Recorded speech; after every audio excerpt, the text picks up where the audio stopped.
காரின் ஓட்டத்தோடு நம் வாழ்க்கை சிந்தனை ஓட்டம்.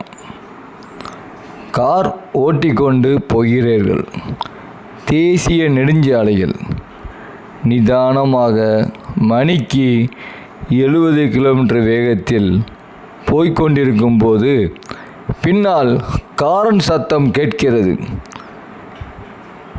கண்ணாடி வழியே பின்புறம் பார்க்கிறீர்கள். ஒரு விலையுயர்ந்த காரில் இளைஞர் ஒருவர் உங்களை முந்த முயற்சிப்பது தெரிகிறது. அது உங்களுக்கு பிடிக்கவில்லை. வேகத்தை 70 இருந்து 80க்கு உயர்த்துகிறீர்கள். அவரும் உயர்த்தியிருப்பார் போல். இப்போது 2 வண்டிகளும் ஒன்றுக்கொன்று இணையாக. சளைத்தவரா நீங்கள்? வேகத்தை 100க்கு ஏற்றுகிறீர்கள். அவரும் நமட்டு சிரிப்புடன் 110க்கு ஏற்றி முன்னேற முயற்சிக்கிறார்.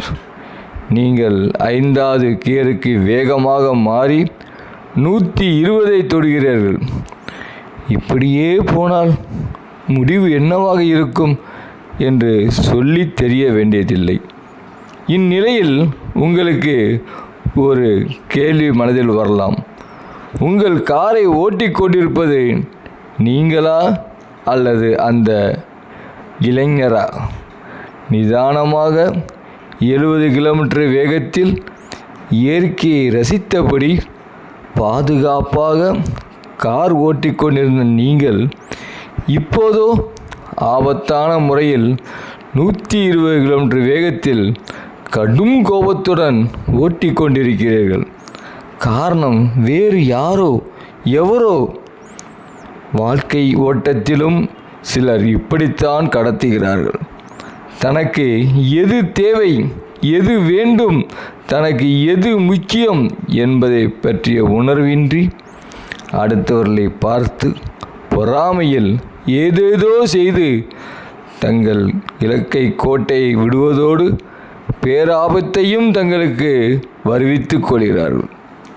உங்கள் வாழ்க்கை எனும் வாகனத்தை பிறர் ஓட்டுமாறு செய்துவிட வேண்டாம். நாமே ஓட்ட வேண்டும். வாழ்க்கை என்பது ஒரு நீண்ட பயணம்.